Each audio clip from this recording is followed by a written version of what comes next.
Most people think they know what the best 9mm pistol is, right up until they actually have to shoot one hard, maintain it, and trust it over time. New models come and go, trends change, marketing gets louder, and suddenly everything is the best ever. I don't buy that.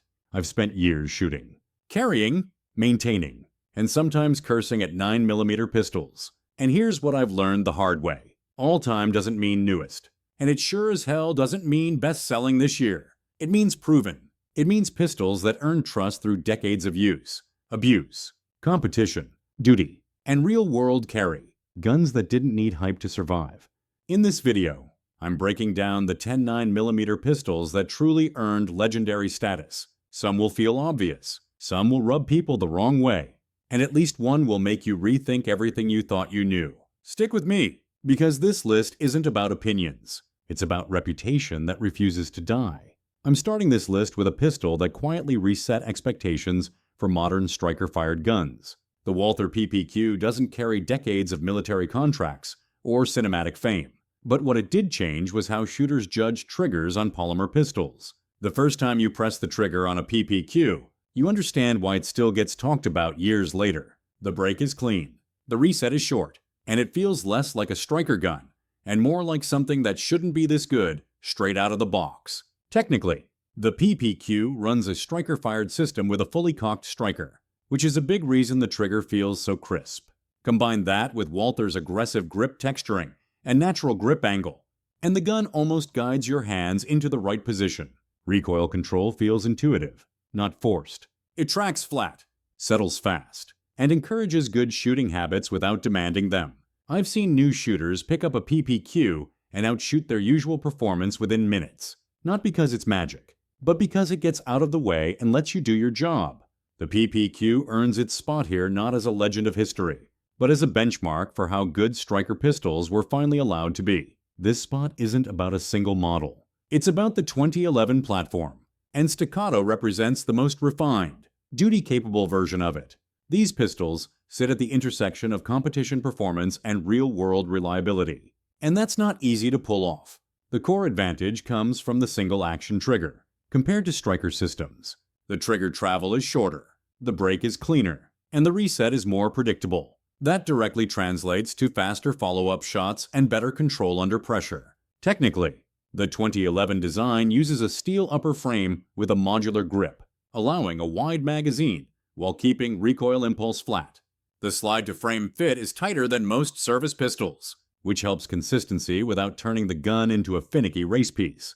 When people talk about these guns shooting flat, what they're really feeling is a combination of weight distribution, low bore axis relative to grip, and a trigger that doesn't disturb the sights. I've watched shooters try a 2011 for the first time, and immediately realize their own ceiling just moved. That's why this platform belongs on an all-time list. The CZ Shadow 2 earns its place on this list because it represents one of the clearest examples of purpose-built performance done right. This pistol was designed around controllability, consistency, and repeatable accuracy, not marketing buzzwords. One of its defining technical traits is the slide riding inside the frame rails. That design increases contact surface and lowers the bore axis relative to the shooter's grip, which directly reduces muzzle rise and improves tracking between shots. Weight plays a major role here. The Shadow 2 is a heavy, steel-framed pistol, and that mass isn't accidental. It absorbs recoil energy, keeps the gun stable during fast strings, and rewards proper grip pressure rather than punishing minor mistakes. This is why shooters often describe it as easy to shoot well, not because it hides flaws, but because it stays predictable under speed. The double-action, single-action trigger system also matters. In single action, the trigger break is short and consistent, supporting precision work. In double action, it forces deliberate control, which is one reason the platform is widely used to build strong fundamentals. The Shadow 2 didn't earn its reputation overnight. It earned it by performing the same way, every time, under competitive pressure. That kind of consistency is exactly what qualifies a pistol for an all-time list. The HK-P7 is one of those pistols that makes sense only after you understand what problem it was trying to solve. This was not a conventional design chasing trends or cost efficiency. It was a mechanical statement. The gas-delayed operating system allows the barrel to remain fixed, And that single decision changes everything about how the gun shoots. With no tilting barrel and an extremely low bore axis, recoil impulse feels straight back instead of up, which keeps the sights remarkably flat during rapid fire. The squeeze cocker system is another defining feature. It looks strange at first, but mechanically it provides a consistent trigger feel shot to shot while adding an inherent layer of safety. The trigger itself is short and clean, and because the barrel does not move, mechanical accuracy is exceptionally high for a service pistol. This is not a theory.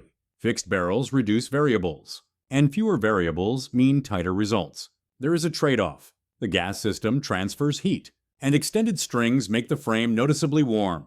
That is not a flaw. It is a consequence of prioritizing function over comfort. The P7 earned its reputation because it delivered accuracy and control in a compact, duty-ready package when few others could. It was expensive, complex, and unapologetically over-engineered. That is exactly why it still belongs on an all-time list. Walk into almost any range, armory, or training class in the world, and there's a good chance this pistol is already there, doing exactly what it was designed to do. The Glock 17 doesn't rely on looks, nostalgia, or refinement. Its reputation comes from repetition and results. From a technical standpoint, its influence comes from simplicity. The striker-fired system delivers the same trigger pull every time. It isn't light or refined, but it is consistent, and consistency reduces variables under stress.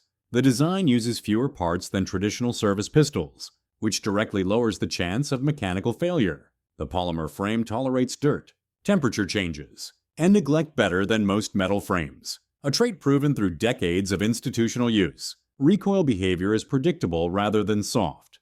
The bore axis is not the lowest, but the impulse is repeatable, allowing shooters to develop timing instead of compensating for surprises. Accuracy here is practical, not theoretical. The Glock 17 shoots to point of aim, feeds a wide range of ammunition, and continues functioning when maintenance is minimal. Many pistols attempt to improve individual aspects of this formula. Few manage to replace it. The Glock 17 earned its place on this list by being reliable across environments, users, and generations, which is exactly what all-time demands. If the pistol you swear by still hasn't shown up, don't rush to write this off just yet. Up to now, we've talked about guns that earned their place through performance, reliability, and real-world use. But from here on out, the criteria tighten.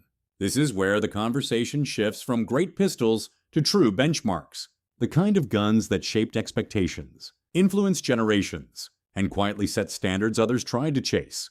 And there's a good chance that a pistol you've underestimated, or even dismissed outright, is about to prove why it deserves to be here. Some pistols earn their reputation on the range. Others earn it by surviving decades of institutional use without falling apart. The Beretta 92 FS belongs to the second group. It became a benchmark for what a full-size service handgun should feel like when reliability and longevity matter more than trends. One of its defining technical traits is the open slide design paired with a falling locking block, instead of a tilting barrel. This reduces feeding issues and creates a smooth, linear cycling motion. In practical shooting, that translates into predictable recoil behavior and stable sight tracking, especially during longer strings. The long sight radius also gives shooters more forgiveness during deliberate fire. The all-metal frame adds weight, and that weight works in the shooter's favor. It absorbs recoil and keeps the pistol settled during repeated shots. The double-action, single-action trigger system demands training, but it provides a clear, deliberate first pull followed by consistent single-action control, a setup well-suited for duty use. The 92 FS is not compact, and it is not modern in the striker-fired sense. What it offers instead is consistency across time, environments, and shooters. It earned trust through high round counts and harsh conditions, which is exactly why it belongs on an all-time list. Some designs don't chase innovation. They get the fundamentals so right that everything built later has to acknowledge them. The CZ75 is one of those designs. Introduced as an all-steel, double-stack 9mm at a time when most pistols were still narrow and conservative. It quietly solved problems shooters didn't yet know how to articulate. The slide riding inside the frame rails is the most talked about technical feature, and for good reason. That geometry lowers the bore axis and increases contact between slide and frame, which improves stability during recoil. The result is a pistol that tracks smoothly and stays predictable shot to shot. Accuracy with the CZ75 doesn't come from tight tolerances or exotic materials. It comes from balance. The weight is centered, the grip angle feels natural, and the gun rewards consistent fundamentals. The double action, single action trigger system adds flexibility. The first pull is deliberate, the follow-ups are clean, and the transition encourages discipline rather than shortcuts. This platform became the foundation for countless variants, competition pistols, and clones for a reason. The CZ75 didn't just age well. It set the blueprint that others are still refining decades later. Trust is hard to quantify, but the Sig Sauer P226 earned it the slow, unglamorous way. By working every day, for a very long time, this pistol became a staple for military and law enforcement units because it delivered consistency under conditions that don't forgive excuses. It was designed to be shot hard, maintained reasonably, and relied on without ceremony. Technically, the P226 balances mass and control extremely well. The aluminum frame keeps weight manageable, while still providing enough stability to soften recoil. The lock breech system is straightforward and proven, and the slide cycles with a smoothness that supports fast sight recovery. Mechanical accuracy is solid, but the real strength lies in practical accuracy. The pistol shoots where it's aimed, magazine after magazine, without shifting behavior. The double-action, single-action trigger system plays a key role here. The long first pull acts as a built-in safety under stress, while the single-action follow-ups are consistent and predictable. This combination made sense for duty use, and it still does. The P226 isn't flashy, and it doesn't try to impress. It earned its place by being dependable when it mattered most, which is exactly why it stands this high on an all-time list. Every modern 9mm owes something to this pistol, whether it admits it or not. The Browning High Power wasn't just another successful design. It changed the direction of handgun development. By combining a high-capacity double-stack magazine with a controllable steel frame, it set a standard that reshaped military and civilian pistols worldwide. From a technical standpoint, the high power delivered balance before balance became a selling point. The grip angle, weight distribution, and slide mass work together to produce a recoil impulse that feels natural rather than abrupt.